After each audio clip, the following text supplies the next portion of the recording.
I am super excited. I've got Darian from SpotLight Sports Talk on the channel. He does a lot of live streaming. It's a new up-and-coming sports channel. I really love the work that you're putting in. Great layout.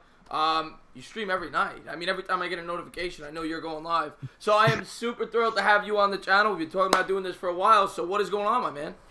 What is going on? I'm finally here, y'all. I finally made it to one of the... I reached my goal so far, being no entertainer talking sports. What is going on, everybody in the chat? Shout out to everybody in the chat. What's up, man? Thanks for having me. Oh, man, I'm super thrilled to have you. I just want to say hello to a few people in the chat. BK Sports Talk, Michael Capone, Kimber's in the house, Redskins 24/7, Joe Lutz, Chris Sonor, diehard Giants fan, Afghanistan, Sexy Goat, Bobby Woodruff, I'm going to lose my voice, Nelson's in the house, Luke Baker. Everybody who is not subscribed to this fine gentleman, the link is in the description below.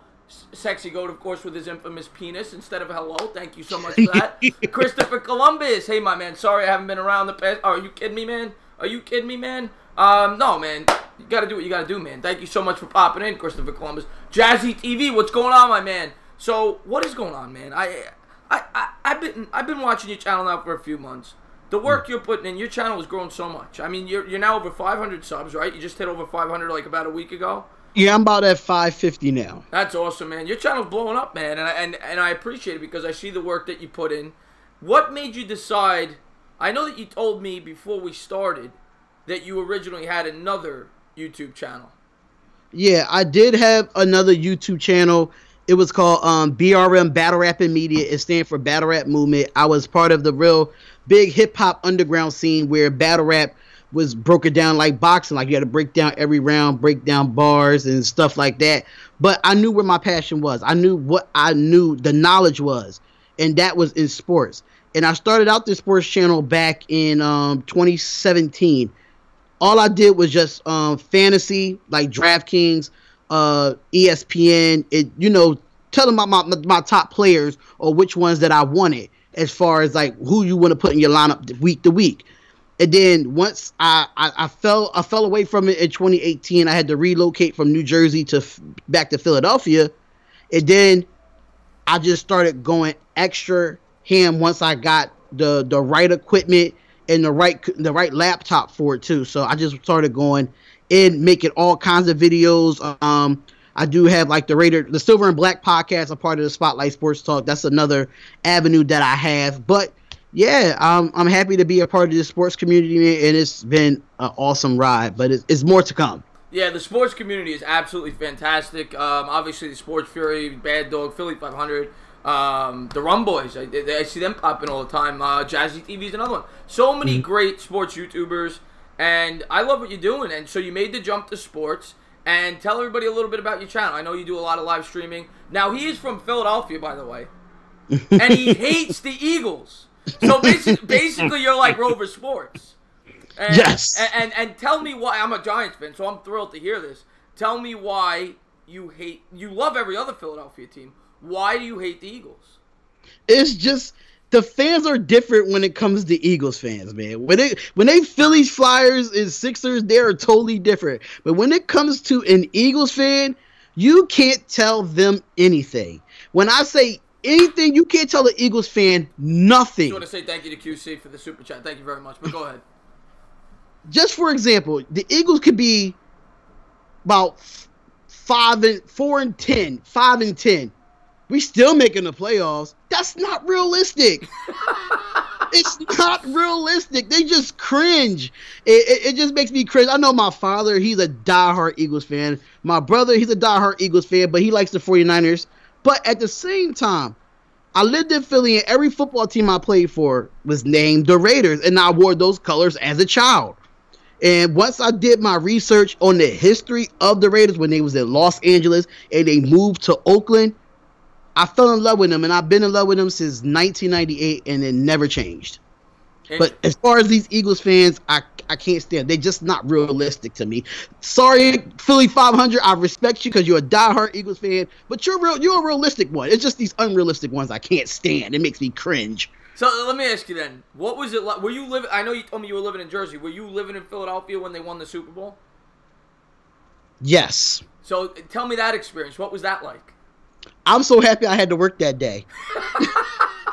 I had to work the day of the parade. Oh, I loved it. I loved it. And the store was empty.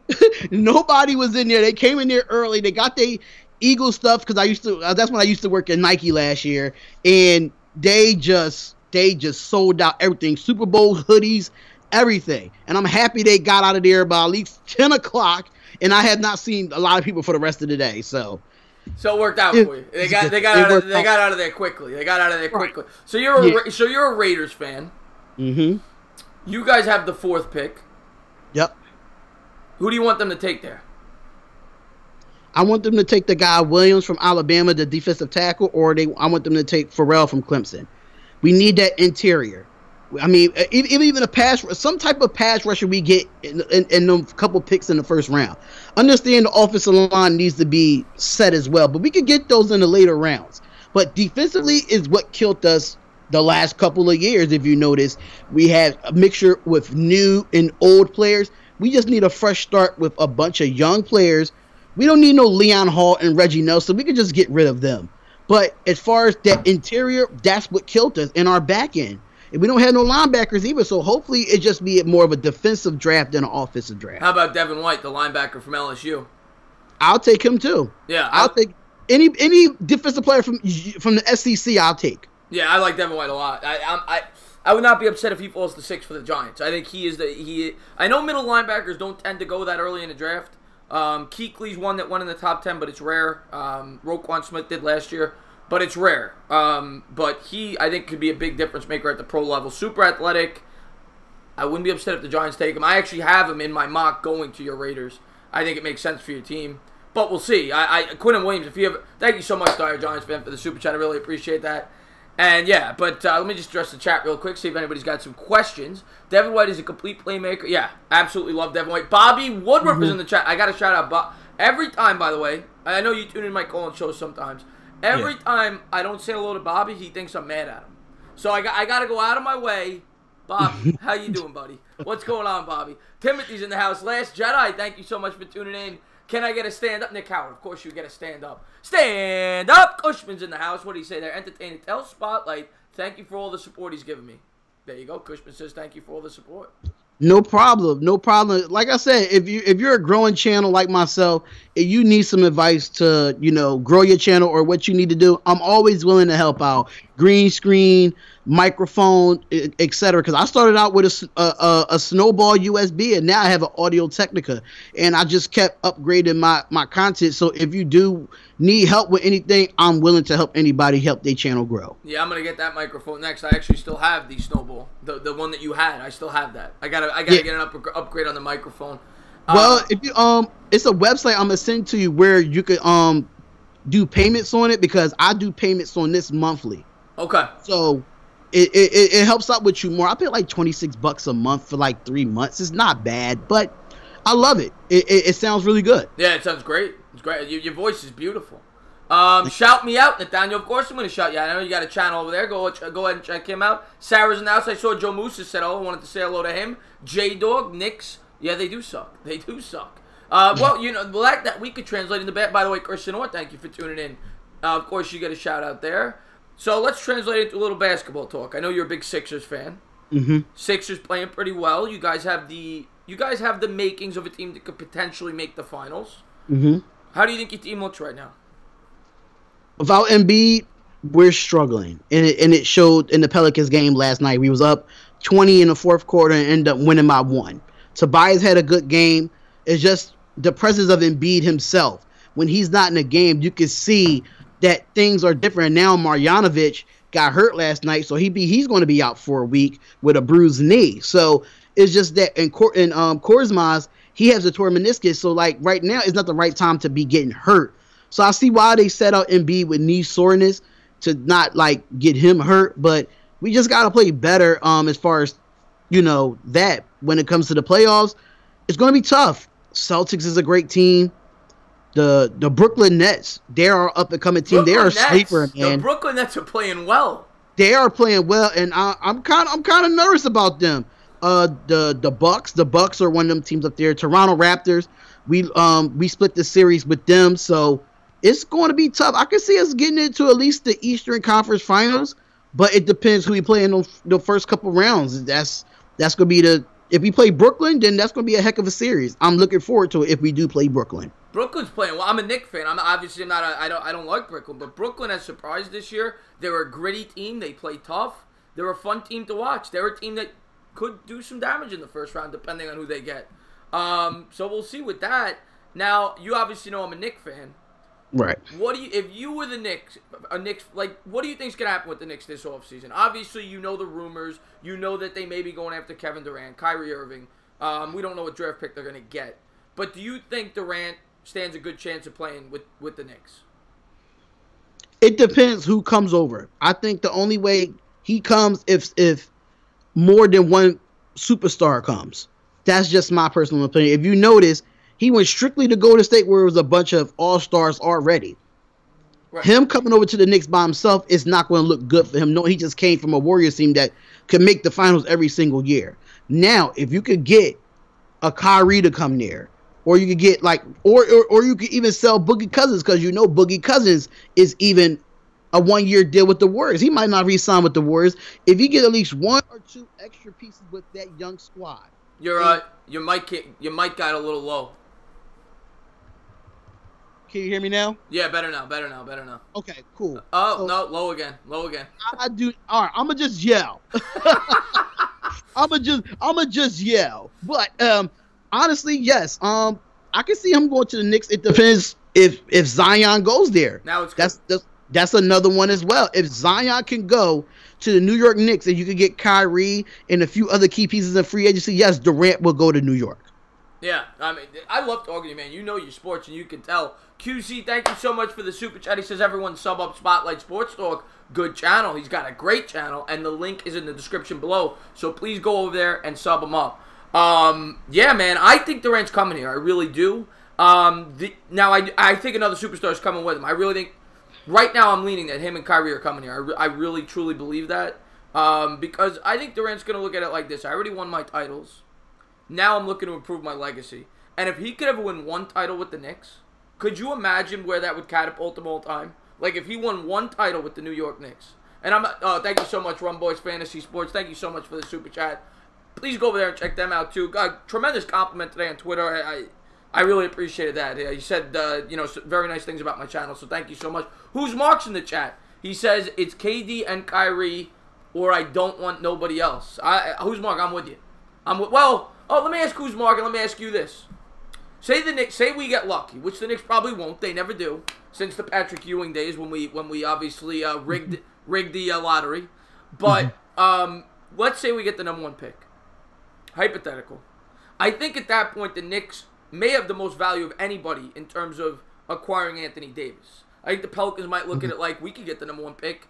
Now, if you're the Knicks, do you do that? Do you trade the #1 pick and say Kevin Knox straight up for Anthony Davis? Thank you so much, Taylor. I really appreciate that. Liking the Spotlight Sports guy. Seems like he knows. Oh, he definitely knows his stuff. Taylor, please go over there and sub him up. And he's a great guy.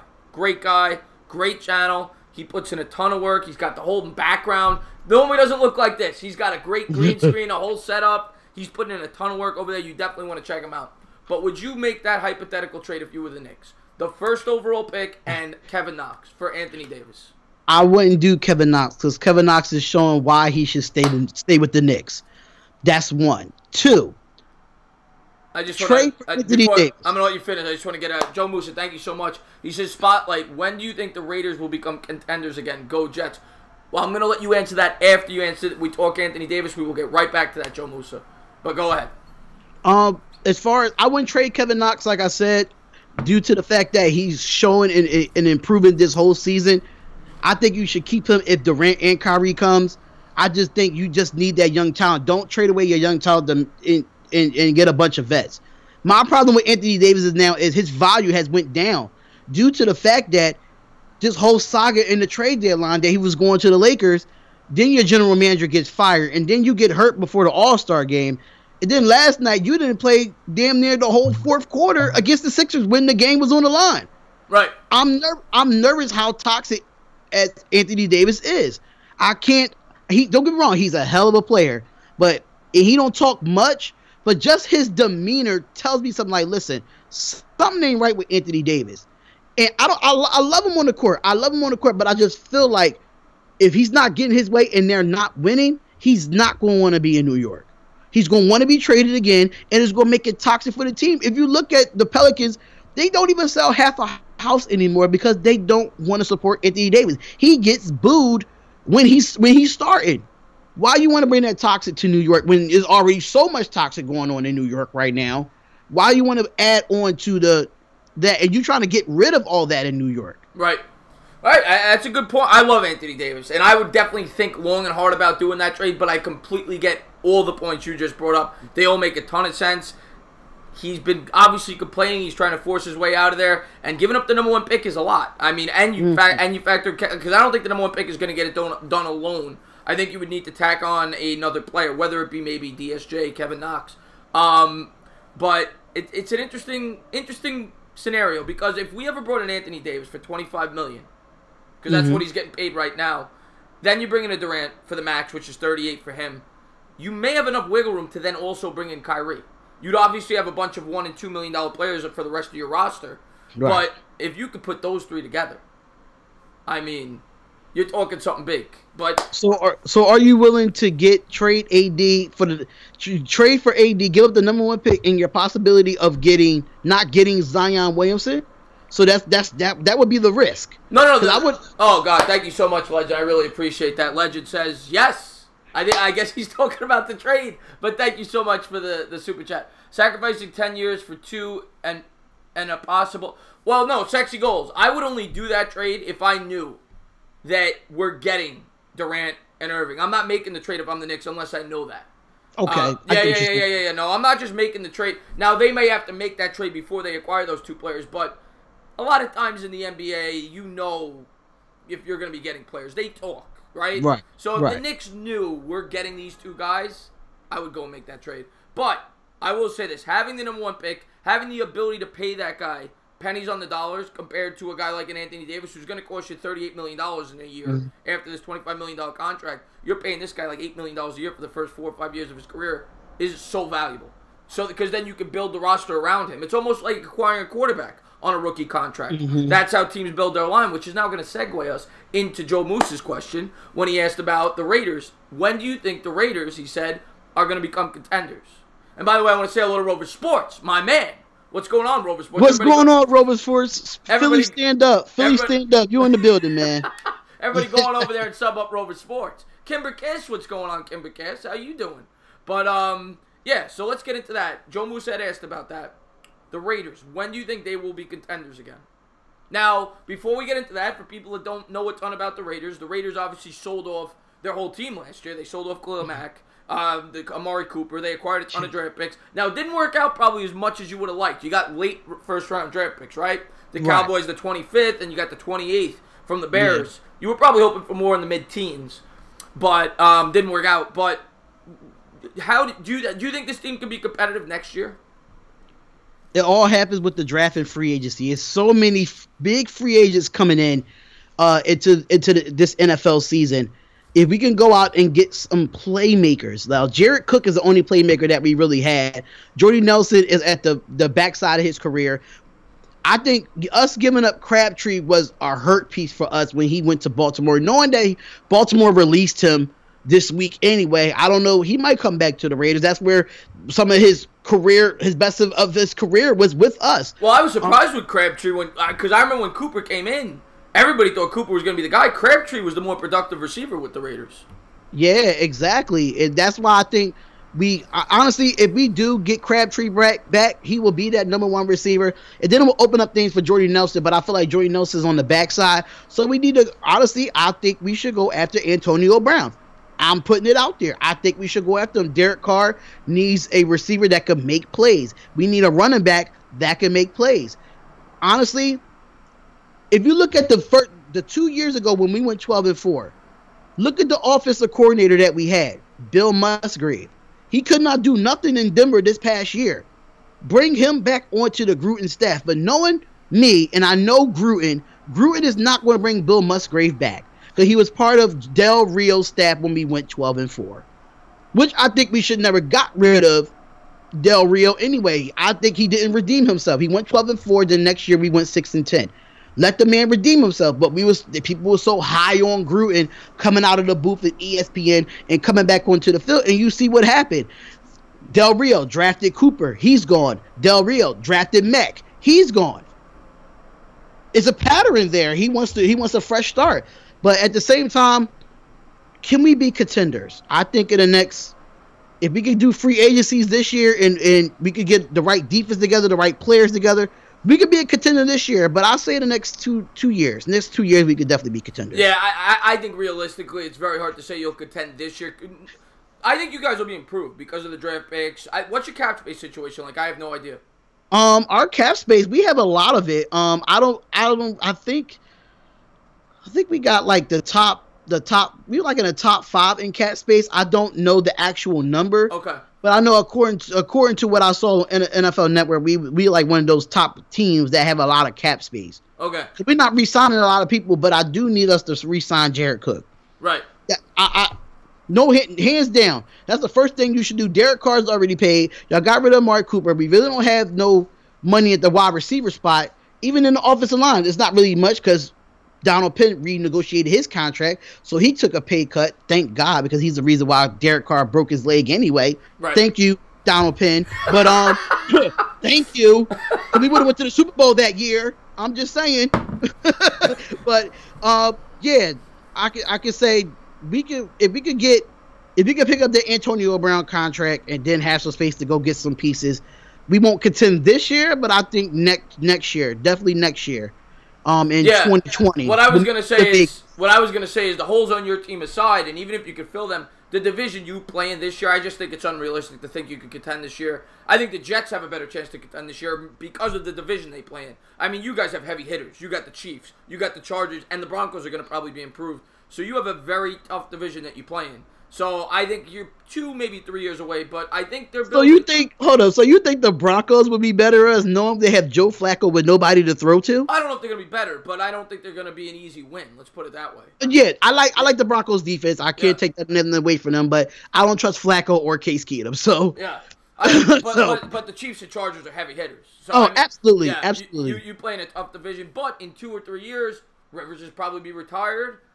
You have an opportunity to move up. So right. I would say conservatively 3 years for me. 2 years maybe, but definitely in 3 years. I think Gruden is going to right that ship. I think he's building the team the right way. It didn't work out with you with the trades, like I said, because you got really late first-round picks.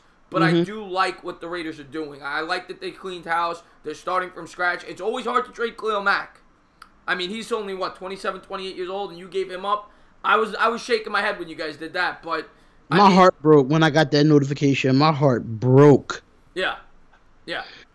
I mean, he's the best player. He's the best player in football on the defensive end. Well, one of the best. Let's put it that way. Yeah, one of the best. I agree with you. Yeah. But, I mean, and I just want to see if we got any questions here. Will SpotLight... okay, here's a good question. And I think you will be because you're not from Oakland. By the way, Joe Lutz, what's going on, my man? Will you still be a Raiders fan when they move to Vegas? Absolutely. Yeah. There's nothing going to change. It doesn't affect him. He doesn't live there. Now, I have a reason to visit Vegas more than one time a year. Wait, so you go to Vegas once a year? I do go to Vegas once a year. But now I have a reason to go multiple times in the football season. And you know they're not too far from the Las Vegas Strip, too. So we're like 3 or 4 miles away from the Las Vegas Strip. What's going on, Bobby? He calls me his little turtle friend. All right, so since you go to Vegas... I think we got to set up a YouTuber's trip to Vegas. How cool of a stream would that be? That would be awesome. I've been trying to do something like to get all of us to go on a trip for like a couple days just to Vegas. Just the YouTubers just having a good time and everybody going live on their channels. That's something that I always wanted to do. And plus the basketball game. Everybody talked about the basketball game. Why not have that happen while we in Vegas as well? I think we got to do it. What does Rover Sports think? He says, Summer League. Summer League's in Vegas. Yup. You go to hockey. Like they got the hockey team down there, right? Yup. We could go see a lot of things out there in Vegas. A lot of sports events. Then you got boxing events out there too, as well as UFC events. All different types of sports. So yeah, we can just have ourselves a good time. Yeah, exactly. Souls Gold says whatever happens in Vegas stays in Vegas. No evidence. Exactly. Exactly. That's the plan. Yeah. That's the plan. But if anybody has not done so yet, the link is in the description. I don't know what you're waiting for. This guy's awesome. I love his channel. He's putting in a ton of work, knows his stuff. I was so thrilled when you said you wanted to come on the channel. Go into the description and sub him up. Yes, Scott Thomas, Vegas, baby. That's right. Now, I know that you told me before we came on that you had some kind of a surprise.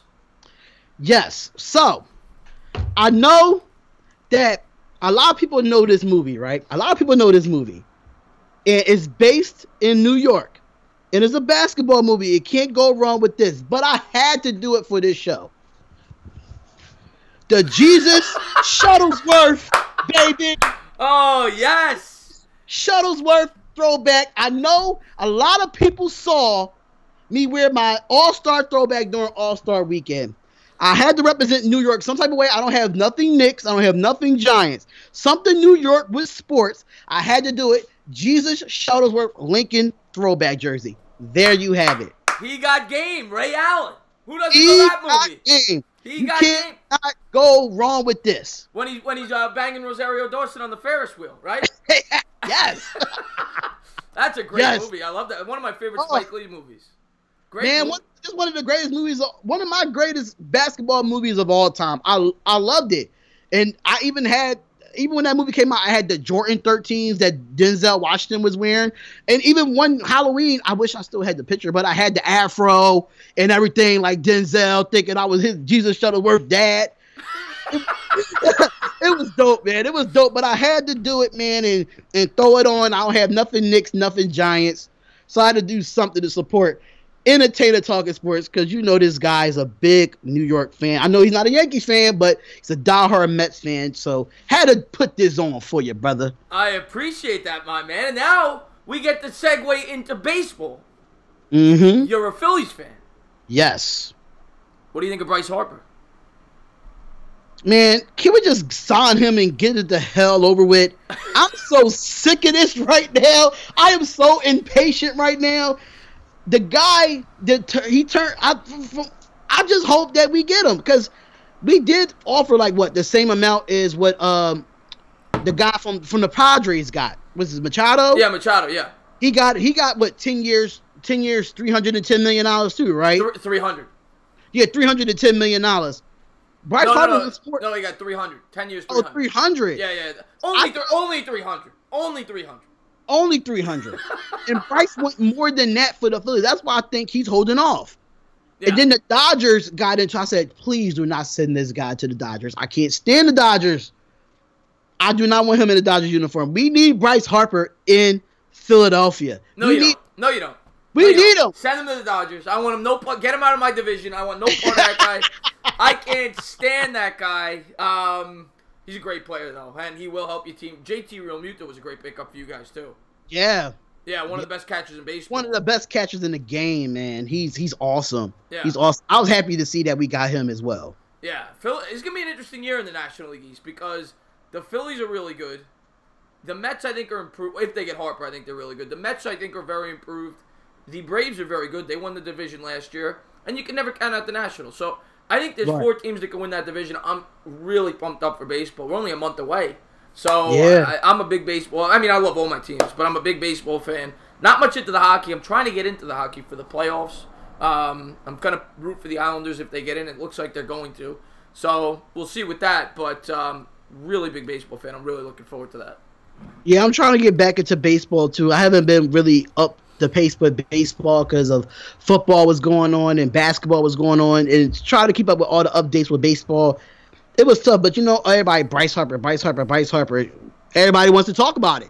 So why not talk about it, But at the same time, I got to salute to you, man, because I got to salute to you, man, because that history of the Mets, half of that stuff that I didn't even know. Yeah, and I got a lesson out of it, and I am saluting you because I know that took a lot of time and a lot of energy to get that done. Yeah. Before I go to that, I just want to say thank you, Joe Musa, for the super chat. He says, entertainer interviewing Biggie Smalls. Stand up, Brooklyn fans. Hey, ain't nothing wrong with a little bit of chubby in you. You know what I'm saying? Ain't nothing wrong with a little bit of chub. The ladies love it. The ladies love it, man. But no, it took a lot of work. But I wanted to do like a I want to do a high-quality video because I know that I have a lot of younger subscribers, a lot of people that aren't, a lot of the younger generation doesn't watch baseball. So that's why I'm going to do this for all my teams. I'm going to do it for the Giants. I'm even going to do it for the Yankees. I'm going to do it for teams I don't root for. New York teams. I want to do it for all the New York teams. Jets, maybe the hockey. I'm not a hockey guy, but I just wanted to try to educate people that are not baseball fans, that maybe they'll fall in love with the sport by watching that. Because, I mean, that's how I fell in love with the Mets. When I learned the history about the 69, the amazing Mets, the 86 with Keith Hernandez, and then the whole comeback, and that's what made me fall in love with the team when I was a kid. So I wanted to share that with people. Hopefully it makes some people like baseball more. So that's why I did the video. That was an awesome video. I can't wait for part 2. I was like, oh, he do part 2 yet? Because usually I don't sit through a lot of long videos, but just the knowledge you was given about Mets baseball, it makes you want to, tune in again when you upload the part 2 of it. Yeah. So I'm waiting for it, man. I'm waiting for it. That's going to be awesome to look at. Yeah, that'll be done hopefully definitely by next Monday. Now, part 2 is not going to be as exciting as part 1 because Mets didn't win any championships, but there's a lot of memorable moments. You got the Piazza 9/11 home run, which is, I mean, that was an incredible moment. Historic. Yeah, a lot of great memories since I've been watching Mets, but unfortunately no championships to show from it. But I'm really looking forward to doing the rest of that video and then doing the Giants and everything else. I won't be doing many Philly teams, I'll tell you that. But well, I might have to do the Philly teams, man. And just to let you know, I do have an announcement coming up tomorrow with a Philly sports radio. Supposed to be doing some work with them. I can't tell y'all all the details, but it's gonna be some good things going. So yes, I'm gonna have to cover some Philadelphia Eagles stuff. But hey, to get my exposure, I'll do whatever. Oh, you're going to be on a... by the way, I saw Tam Hill popped in. What's going on, my man? Thank you for tuning in. And, so, you're going to be on a local radio station? Mm-hmm. Really? I actually got an inbox on Instagram from, they call it Philadelphia Chronicle Sports, something like... I can't remember the name.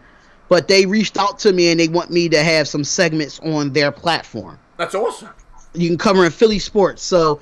Yes, I'm going to have to talk some Eagles stuff. Yeah, I know Eagles players. I know things that they do, but, I'm going to do it. I'm going to do it, to big up, get the platform better and, collaborate. That's all I'm looking to do, just to collaborate with good people. That's what I do, man. Yeah, well, that's what you got to do to grow on YouTube. But now you bring up that you know about the Eagles. What do you think about the Eagles going into next year?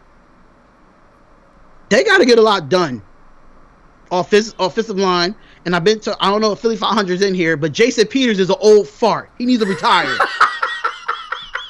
He's an old fart. He needs to retire. I'm so sick of Jason Peters. He can't play a whole game. Yeah. I'm tired of Jason Peters. My dad's a diehard Eagles fan, and he's sick of him. So that if he's sick of him, something ain't right. Jason Peters needs to go. Yeah. And they're gonna lose Graham, it looks like, the defensive end. Yeah, but why? I'm not understanding why you don't want to re-sign Brandon Graham. I don't get it. Like, one thing about Philly teams in general, we let some of the best players go, especially with the Eagles. Letting go Reggie White and letting him go to the Packers. Why you didn't keep him? I don't understand. It's just so many players that come through Philly from basketball, baseball, hockey, football. We just get rid of the best players that we have. Even with Allen Iverson. Well, you got rid of Barkley, right?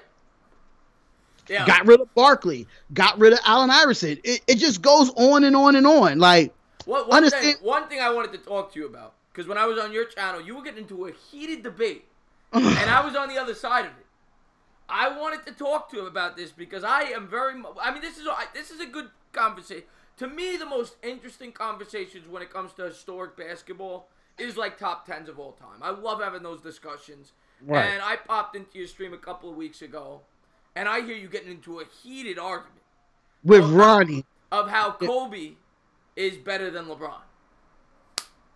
Kobe is better than LeBron. Tell me why. I just because I don't agree. I don't agree. I think so, because when it comes to Kobe, he has that instinct that nobody can stop him. And plus, he played in an era where a lot of things you can't do in that era, a lot of things you can't do now, you could do in the era, like hand check. That's one of the things you can't do in this era that you could do back then. The defensive 3 seconds in the lane. You didn't have that when Kobe was playing. You had a center that could stay under the basket and challenge you at the basket. You can't do that now in today's basketball. The little tick fouls. It was more physical back then. LeBron cries to the refs too much, in my opinion. To be fair, Kobe was kind of in the middle because the second half of his career, he was in that era. Yeah, the second half of his career, but the when he won those 5 championships, that's when it was I wouldn't say golden era, but I would say it was that era where they allowed basketball to be basketball. Right. So with Kobe, it was just something about his mentality where he touched that basketball and he went to the basket. I don't care if you're 7'2" or you're 4'11", you cannot stop me.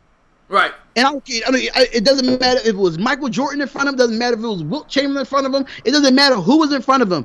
It wouldn't stop him from getting to where he wanted to be. And my thing is this, that Kobe they say he was supposed to leave LA as far in a trade or free agency, but it never happened. But for LeBron to leave Cleveland twice, right? That, to me, that hurt his legacy, in my opinion. Like, now the players... I think it hurts his legacy. I agree with you. I agree with you that it certainly hurts his legacy. I think had he stayed in Cleveland... Now, but let's be fair. Because I'm picking LeBron. And I understand your points with Kobe. Kobe never had that mindset. Let me take this shot. I want to win the game. LeBron, rather. I want to look for the open guy. But let me ask you this. Does Kobe Bryant take that team with Anderson Varejao and Mo Williams as his second and third best players to the NBA Finals? Because I don't think he does. Well, if it's on the West, then no. You see how he's struggling when he's on the West. If you put Kobe in the exact situation in the East on that Cleveland team, yes, you think he brings them? You think he brings that team to the final? I don't think so. Yes, because the East was soft. The East always been soft. But the thing is, LeBron makes players better. Kobe wouldn't have, in my opinion. And with that crappy team, I don't think he goes to the final. The last championship that he won, he didn't really have a bunch of good name players on there either. When the last championship he won, he had a young Paul Gasol. He had an old Derek Fisher. He had a Andrew Bynum, where that just wasn't the best player at that time for his height. He's one of the biggest busts in NBA history, in my opinion. He was good on that team, though. Yeah, he was good on that team, but he didn't never live up to his potential as a Laker and what they wanted him to be. Who else was on that squad? A part of that Lakers team. It was a lot. That last couple years that he had, they struggled. And I think they played I think they played the Pistons. Did they play the Pistons? I forgot who they played. No, Kobe lost to the Pistons. Yeah, he lost to the Pistons with Shaq.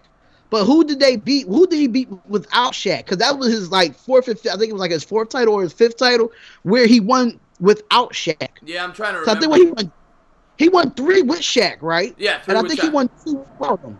He won 2 without him. Right. So they say, Kobe needed Shaq, but Shaq needed Kobe because Kobe was already there before Shaq got there. So technically, Shaq needs Kobe. That's why people say, Kobe needed Shaq. When Kobe got drafted, that's when Shaq got traded. So Kobe was already a Laker before Shaq got there. Yeah. So who needed who? Well, I think the first one they won, Shaq was certainly the better player. The first one that they won together for sure. Yeah, absolutely. I agree. I think the second one, Shaq was still probably the better player. I think the third one, Kobe was the better player. So I think the first 2, I would say Shaq was the guy and Kobe was the guy for the third one. And then Shaq, of course, went to Miami. They won that. He won with Dwayne Wade. And they choked that away against. Dallas should have won that one. And that to me, whenever I get into the argument, LeBron or Jordan, because I'm Jordan. Jordan's one. And yes, Jordan's number 1 all time. I always say there is no way in hell Jordan, and I love Dirk Nowitzki. Dirk Nowitzki in that playoff run when they won the finals was out of this world. Unbelievable. But there is no way in hell that Jordan with Bosh and Wade loses even probably 1 game to that Dallas Mavericks team with Jason Terry and Tyson Chandler.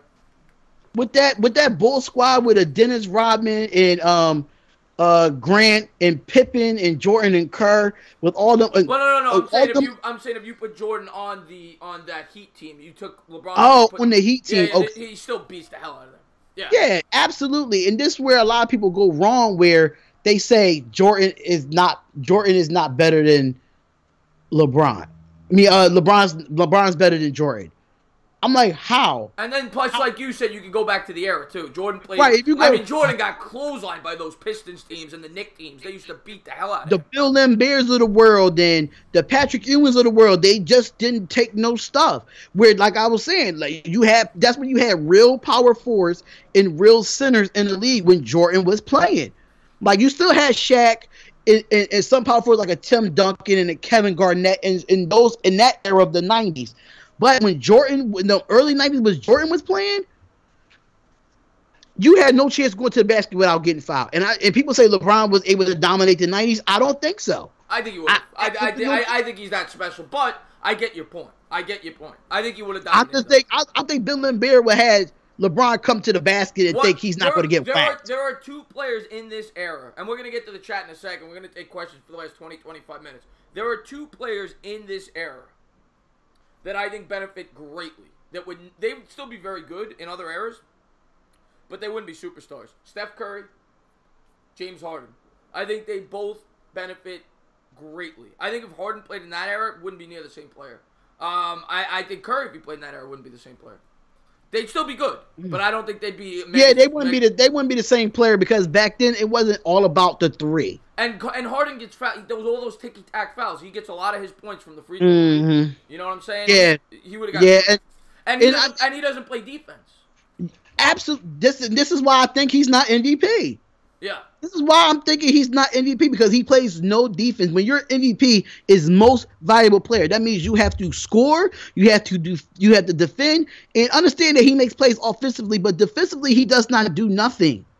Nothing. He's not a threat on defense. Anybody could drive to the basket on him. If it was us on the court against James Harden, we probably could drive on the basket because he doesn't play defense. He just rather scores. Right. So I just feel like that's why I think Paul George is my MVP, because Paul George can get up and down. What about Giannis? I like Giannis. I like Giannis a lot. But I think he's going to get his time when he's an MVP. Right. He's still young. So I think he's going to get his time. But right now, Paul George is playing better than almost anybody right now. Yeah, Paul George is a monster this year. Monster. He's a monster, and he's helping Westbrook. But at the same time, Westbrook still get his shots. Westbrook still get his assists. And now he's averaging a double-double almost every game, taking game-winning shots, keeping the ball out of Westbrook's hands when it matters. He's being clutch this year. When have you seen James Harden be clutch this year, defensively or offensively? You can put Paul George on any great player right now, and he will defend them, and don't be scared to defend them. James Harden? Oh, give me like an Austin Rivers or somebody. I'll defend him. Right. Right. No, you're right. You're absolutely right. And that's why. But James Harden, I will say, and I'm not a James Harden guy, James Harden is having a mega year. He's averaging 37 points a game. It's ridiculous. Absolutely. But I'm with you that I would prefer George or Antetokounmpo to win the MVP. I'm with you. Right. And now we are going to go to the chat. We're going to take some questions. And by the way, I'm going to say it one more time. If anybody is not done so, I don't know what you're waiting for. This guy's adorable. He knows his sports. Go into the description. Sub him up. I love this guy. Go over there and check him out. I always say that about everybody, by the way, that they're adorable. Hey, it's all love, you know? It's all love. Kimber says Ohio sucks. Well, yeah. I mean, I've never been there. I think New York's awesome, though. LeBron just pissed he got the ball turned. I don't know what you're talking about there, Arkin. Who's more swole, Bad Dog or Spotlight? That made sense. I'll say Bad Dog. Bad Dog got the muscles. I don't have the muscles like him. The boy, he's a gym rat. So yeah, Bad Dog. Bad Dog. He's not a guy you want to see in a dark alley. That's for damn sure. Yes. Anthony Manzano says, "Do you think Luka can win the MVP and Rookie of the Year?" No. He can win Rookie of the Year. He's gonna win Rookie of the Year. Yes. Yeah. But absolutely not MVP. No. Now I got a quick question for you before we get back to the chat. What do you think of that dynamic now once he's healthy, Porzingis and him together? I think it fits. Yeah. I think it takes a lot. It will take a lot off of Luka, because Luka don't really have too many weapons. I think Dallas is going to go into the draft and free agency and try to attract some people now that they have Porzingis. The question is how 100% Porzingis is. We just don't know. He's been out for almost 2 years now since he's been playing. Like I think it's 1.5. But by the end of the year, it'll be 1.5. Yeah, it'd be like 1.5. So we just don't know how in shape he is, what type of process of rehabbing, and the mental too, the mental aspect. And the mental too, knowing that he's coming from a New York where he wanted to be out of New York and go into a whole new atmosphere. We just got to see what he does, but having Porzingis, I think, attracts some players to come. Now, I won't say no big time players, but some good enough players to help them make a run. I say they can make a run in the Western Conference. I'm with you. I like those two together. Smash that like button. We appreciate that, Last Jedi. Thank you very much. All right, who is your favorite NBA coach of all time? Sexy Spotlight. He called you Sexy Spotlight. Sexy Spotlight. Oh, I got new names every day, man. New names every day. The greatest coach of all time. Whew, that's tough. I'm gonna give you my answer while you think. I think Popovich is the greatest of all time because of what he's able to do with the adjusting parts. Most people would say Phil Jackson with all the championships, but the one guy that I respect the hell out of and what he was able to do, and obviously I'm biased as a Knicks fan, Pat Riley. When you look at what he did, look at what he did. He had the Showtime Lakers, the most finesse basketball team you could ever have in the 80s. Yeah. Then he comes over to the Knicks, and he sees the personnel, and he says, there's no way we could win playing that way. We're going to play like the Pistons. So he did it too. They didn't win a championship, but with the talent that the Knicks had, they were not the most talented team. He got the most out of that team. And what he was able to do to transfer from a Showtime finesse team and then come over and play the way he did with the Knicks, not many coaches could adjust like that. You look at Mike D'Antoni. When he came to the Knicks, he couldn't adjust. He couldn't adjust at all. Absolutely. It had to be his way. You look at Phil Jackson. He can't adjust. It's got to be the triangle offense. Yeah. Pat Riley, that's why I think he's a lot better than people give him credit for. People give him credit, but I think he should be in that discussion as one of the greatest, if not the greatest ever. He's a phenomenal coach. I agree. Look what he did in Miami as well when he was the coach in Miami. Yeah. He took those Miami teams with Alonzo Mourning, Eddie Jones, and that squad to the playoffs every year with the rivalry with the Knicks at the time. So even now, when he went into front office with Miami, he brought LeBron and Chris Bosh there as far as front office wise. So I absolutely agree there. Popovich, the GOAT. I'm sorry. I don't care if Phil Jackson has 10 championships, but he could not sustain it the way Popovich was able to sustain it, no matter what type of players you bring in. Everybody, that's why the foreign players are so popular now, because Popovich drafted them in the early years, like the Tony Parkers and the Ginobilis of the world. He know how to draft overseas players. But I got to be biased, though. Larry Brown is one of my favorites. Well, Larry Brown's great. Larry Brown is one of my favorites. You see what he did with the Sixers. He turned that Sixers team around, drafting an Allen Iverson and putting an Eric Snow and he brought Tony Kukoc over after his Chicago years. Aaron McKee. Dikembe Mutombo. Exactly. So that was our 2001 run where Allen Iverson stepped over Tyronn Lue. That was one of the iconic plays in finals history.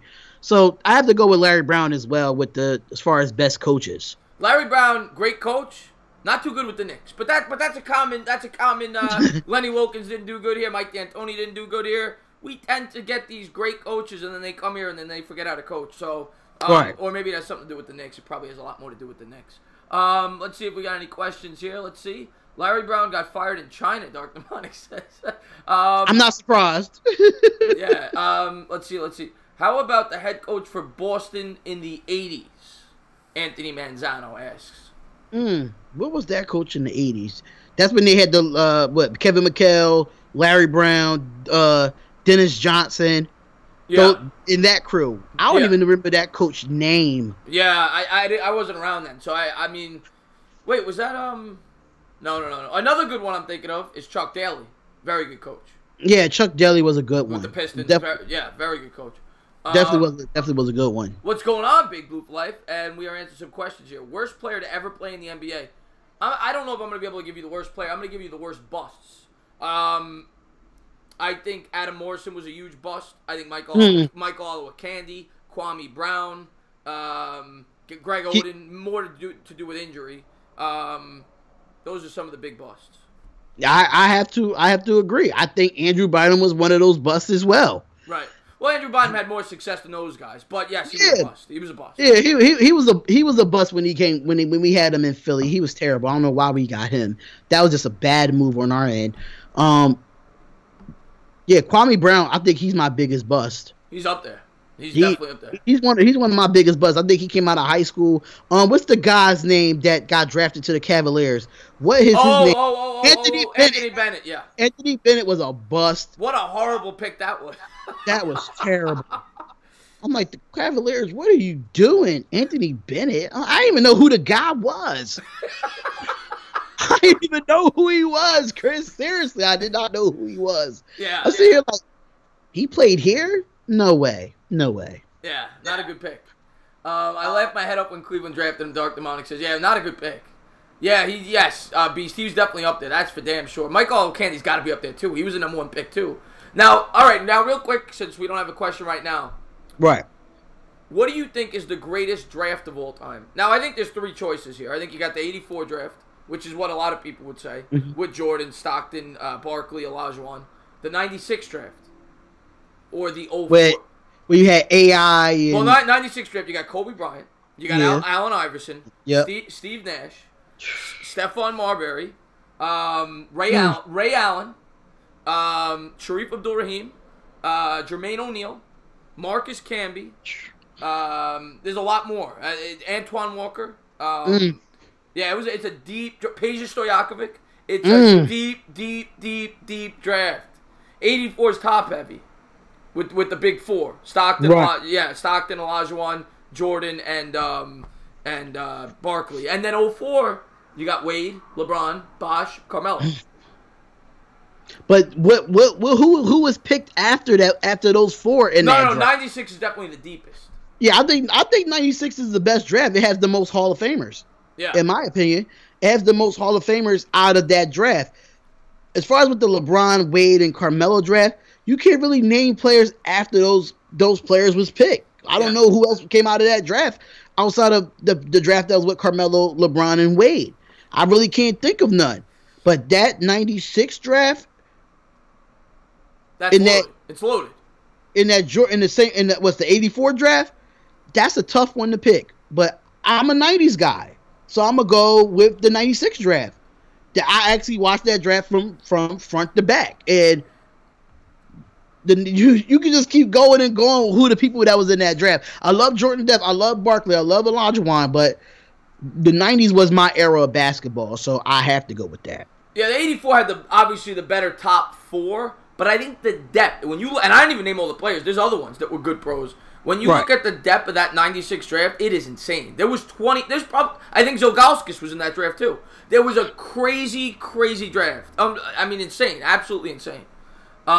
Should have let's see. Spotlight. Who would you rather sleep with, Philly 500 or Entertainer? Next question. Arcane Asylum says Camby was the only player in the top 6 in that draft who was not a Hall of Famer, and he was still a very good player.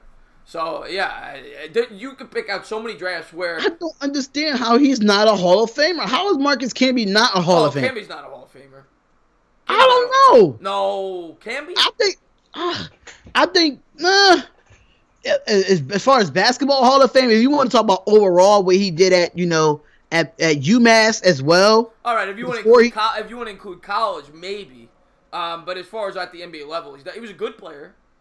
He's a good player. Yeah, but I think the basketball Hall of Fame goes off of. No, it does. It does include college. Yeah, right. So I mean, he was good. He was good in the NBA as far as Hall of Fame wise. Nah, I think injuries hurt that. Yeah, injuries hurt that for Camby. Like Carmelo, if you want to go, like Carmelo, I think so. Probably a Hall of Famer no matter what. But then when you factor in his college accomplishments and his Olympic accomplishments, he's definitely in. He's one of the most decorated Olympic basketball players ever. Absolutely. Yeah, so he's definitely, and he's probably in regardless with his scoring prowess. But you're right. The Basketball of Fame takes everything into account, which I actually don't agree with. I think that's silly that they count college. They don't do that in any other sport. Yeah, they don't.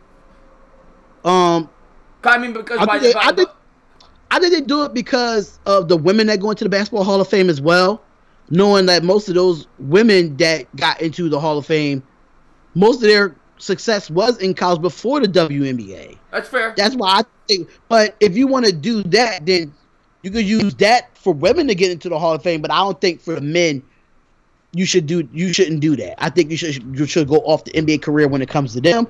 Now, if it comes to a WNBA player that was already old and played in the early years of the WNBA, and the success came from college, then that makes sense. Like a Cheryl Miller of the world. Right. Good point. That's actually, I never even thought about that. That's a great point. Let's see what we got here. Spotlight. Who's your favorite WWE wrestler of all time? Yo, I have this argument every time, and people disagree with me so much. But I gotta say it's the Heartbreak Kid, Shawn Michaels. I'm sorry. I am a Attitude Era fan. I'm sorry. I respect the 80s wrestling. The Hulk Hogan and the Steamboat and the Flair and Sergeant Slaughter, right? Yeah, Sergeant Slaughter. Tatanka. I respect that. But the era was DX, NWO, The Rock, Triple H. That was my era. So when Heartbreak Kid was one of the first Grand Slam wrestlers of all time, meaning he won every title in WWE history, damn near every title. Well, the hardcore title wasn't really meant anything, but Shawn Michaels was that man. He wrestled everybody. Only person that he didn't wrestle at WrestleMania was The Rock. That's the one person that he never wrestled. But if you want to name people that he retired, I gotta put him up there. He beat Ric Flair at WrestleMania. I mean, I know it was an old Ric Flair, but it was a great match. There you go. He puts on great matches. I'm sorry, Shawn Michaels is the GOAT for me. I'm not a huge wrestling guy, but when I did watch, The Rock was my favorite. And I see that Philly 500 has popped into the chat, and you were speaking some smack about his Eagles. I gotta say something to Philly 500 though, because I've been tweeting this guy so much to sub up my channel, and he keeps ignoring me. And I think it's an Eagles thing. He would never do that. He doesn't ignore anybody. He wouldn't do that. Come on, Philly 500. I be tweeting you out when I put my streams up there to come in the streams. I don't see. I'm like, nah, I'm not worried about it. But what it do, Philly 500? What it do? Oh, God. Let's see what we got here. How is Tim Hardaway not a Hall of Famer, Luke Baker says? It's a great question. Tim Hardaway, of course, had one of the greatest crossovers of all time. Him and Iverson, probably the two best crossovers. I think the reason why Tim Hardaway is not a Hall of Famer because he wasn't a scorer. He was a pretty good scorer. He was a pretty good scorer, but like he wasn't one of them scorers that made an impact. He led that Miami team. He led that Warriors team when he was with them, but he wasn't the star of the team. You get what I'm saying? Like when he was with Miami, he had Alonzo Mourning, which Alonzo Mourning was the star there, but you still had that Tim Hardaway, that crossover. Outside of AI's crossover, nobody's crossover is better than Tim Hardaway's outside of AI's. Yeah, it was ridiculous. That's just my personal opinion. No, it was ridiculous. That in between the legs was ridiculous. I don't know how you can't defend that. I don't care how old he is right now. You can't defend it. I'm sorry. Yeah, it was great. It was great. But him being a Hall of Famer, that's a tough one. It has to come down to. I got one that I think it's a travesty. When you go back and look at his numbers, I think he is amongst one of the most underrated players. Because when you talk about the greatest point guards ever, and I'm not saying he's the greatest ever, but he doesn't even come into the discussion. Kevin Johnson should be in the Hall of Fame. Kevin Johnson had some remarkable years for the Phoenix Suns. I don't understand why he's not in the Hall of Fame. Yeah. I don't get it. He had years where he averaged like 20 and 13. Like, he was an insane basketball player. The guy was a monster at the point guard position. He would go coast to coast. He'd be one of the smallest players on the floor. Yeah. Going up against some of the toughest guys in the NBA at the time. That's one guy that I think deserves a lot of consideration. I think he's incredibly underrated. That's free. He says he subscribed to you. Philly 500. He subscribed. I didn't see it. I don't see you in my streams, Philly 500. And we live in the same city. We need to work together, man.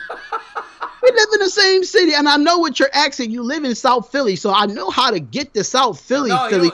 He lives in California. What? Yeah, he lives in California. This guy.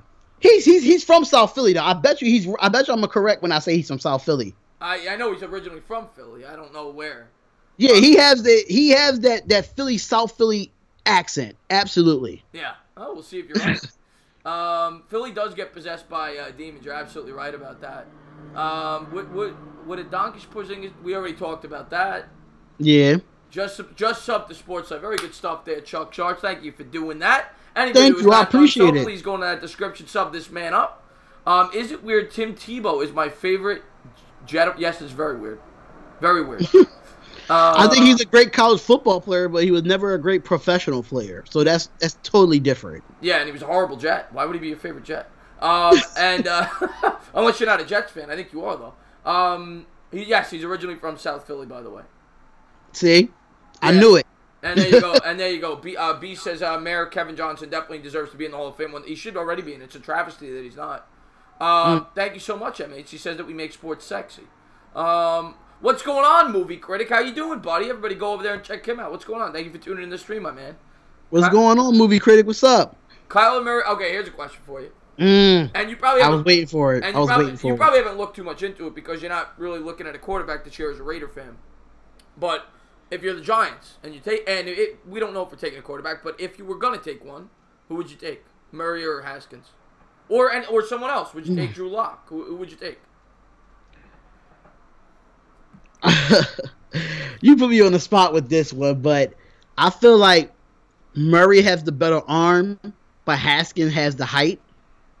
I'm just nervous about what Kyler Murray could do over an offensive line that's 6'7", 6'8". That's my only concern. It's very uncertain what Kyler Murray's height is. We all know the guy can play make, but you're gonna have to revamp your offense around a Kyler Murray that can't see over the line. He's shorter than Drew Brees.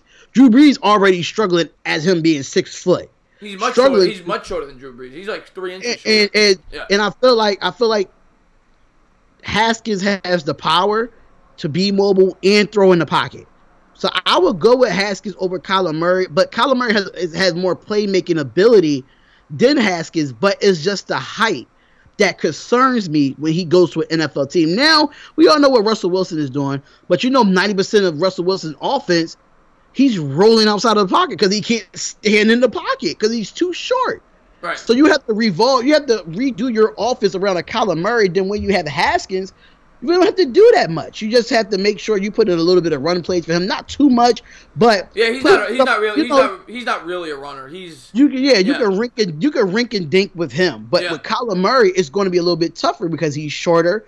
You got to do a lot of bootleg and stuff like that. Now you might have to manage it to a point where Barkley has to get the ball a little bit more. And we already know he could throw the deep ball. We already know what Kyler Murray's arm strength is. It's just his height looking over an offensive line is what the issue is. And the fact that he's going to have to live outside the pocket. That's my biggest Exactly. Worry. And I that's why I go with Haskins over Kyler Murray. So would I. So we agree on that. Spotlight, when you going to pull my name out of that hat? Okay. So I did you missed it. So I did when I got the 500 subscribers, I said I was going to do a Spotlight Sports Talk gear giveaway. So during the Sixers game at halftime, people that was in the chat, they had the hashtag road to 1K in all caps. So I wrote everybody's name down, 20 people entered, and I'm pulling out the hat Monday, March 4th. After I come back from Monday Night Raw, because it's my birthday weekend coming up, so I won't be streaming none of this at all. I'll be turning 33. Happy birthday! I look young, but I'll be turning 33. We're the same age. So, Spotlight Sports Talk gear. It'll be anything of I have the website. The website is spotlightsportsgear.com, and the 5 people that I pick is going to be ranked. So at 5 you get the lowest, at 1 you get the highest. So whoever the 5 people that I pick, they got to go on spotlightsportsgear.com, pick what they want, screenshot it to me, and I can get that merchandise for them. That's awesome, man. That's good stuff, man. I see that the Waterboy Report popped in. What's going on, Waterboy Report? What's up, Luca? What's up, Luca? What's going on, man? Love that guy. He been on my streams a few times. He's been on a few wrestling streams as well. Scott Thomas says I have no giveaways. I've done a giveaway at 1,000 subs, 2,000 subs, 3,000 subs, and I'm doing a giveaway this week at 4,000 subs. I do a giveaway every 1,000 subs, Scott. And that's what I've done a fitted hat every 1,000 subs. It's only right to give back to the people that watch his show every single time. Yeah, they come in the stream, they like, they comment. It's only right to give back to them, because if it wasn't for them, it wouldn't be us. And that's what I always say. Like, it wouldn't be none of us, even no matter who it is on YouTube. It's all because of the fans and the supporters in that chat. So salute to everybody in the chat. Salute to y'all, man. Y'all awesome. Yeah, I'm gonna be doing. I'm gonna announce it in my community notes. But this week's nonsense stream is gonna be on my channel with Bad Dog, Friday night. Be sure to tune in. I mean, obviously it's always fun, but I won't be able to tune in, man. That y'all have the most hilarious shows. Or I would love to be on a Talking Nonsense. I would love to be on that. But that stream, I'm giving away the fitted hat. Oh man, that Talking Nonsense is hilarious. And now I got my cognac with me this weekend. I got my Grand Marnier. So I'm gonna be tuning in for a little bit until I go out, because it's my birthday weekend. But every Friday I tune in, man. Or Friday or Saturday, one of the days that y'all do it. Yeah. It be hilarious. I'll be crying down here. I'm done doing a live stream. I'll still be sitting behind my green screen looking at it on the computer. I'm like, these two guys are hilarious, man. Getting drunk and everything. Oh, man. Listen, that's why I said we need to go to Vegas. I'm telling you, Mr. Bad Dog will be down for it. Oh, Mr. Bad Dog is the man. Mr. Bad Dog is the man. Kid Blue, everybody, but go ahead and sub him up, by the way. Yeah, man, I would love to have you on that one time. We'll figure that out. But yeah, guys, we are about to wrap it up. It's 11 o'clock. I don't want to get kicked out of my apartment building, so we'll go for about 5 more minutes. But if anybody has not done so, as I've been saying throughout the whole stream, go to the link in the description. Sub this guy up. I love this guy. And if you do want to get any type of merchandise, I don't know if you want me to promote, but if you do want merchandise, because I know me personally, I'm going to send the creators that I work with merchandise on me. So if you do want to go, anybody that want to go to SpotLightSportsGear.com, you can go there, get a hoodie, you could get a barbecue apron, you could get cell phone casing. Apron? Yes, I have a logo with a barbecue apron. It has the Spotlight logo on it. I appreciate that, Dire Giants fan. I gotta figure that out, because I've been thinking about putting up some merchandise myself. I have no idea how to go about doing it, but I'm gonna have to look into that. Yeah, I could tell you the website where you could go, because when I did mine, it was absolutely free to do it. All right. Absolutely free to do it. Mm-hmm. Yeah, we'll have to link up and talk about it. Maybe on Twitter we'll figure it out. Maybe we'll do a Zoom session or something. You can tell me about the green screen and all that. But awesome. Everybody wants that barbecue apron. Texas Liberty wants a barbecue apron. Spotlight was fantastic tonight. I knew he would be. Guy knows a ton about sports, entertaining, great guy. He puts in so much work. Can you please read my comment? I'm reading it right now, Anthony. Chris needs a hair. Oh God. Entertainer had a huge science presentation today. I was nervous. Oh wow, well, good that it's over. Texas Liberty. All right. But anyway, I just want to say thank you to everybody who tuned in. Thank you to Spotlight Sports for being on the stream. I'm looking forward to working with you in the future, whether it be on your channel, my channel, whatever it is. Absolutely. Love what you're doing over there. You're really building up a nice channel. You're a really good guy, and I want to work with Rum Boys too. I know that Spotlight. What's your best comp for Luca? I don't know if that's a compliment. I don't know what he means by that. What's your best competition? Is it competition?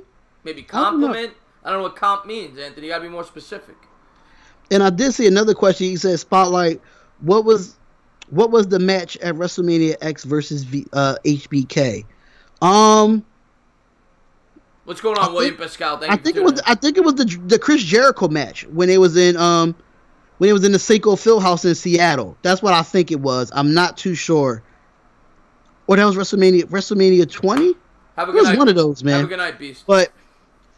But thanks for having me on, man. This is an honor, man. This is one goal. This is the first goal that I accomplished. I can write off my list that I've been on Entertainer Talking Sports. Now I could be on. Now the next one, Philly 500, Mr. Bad Dog, Sports Fury. They the ones I want to be on. I don't mind working with smaller channels too, like Rum Boys. Rum Boys.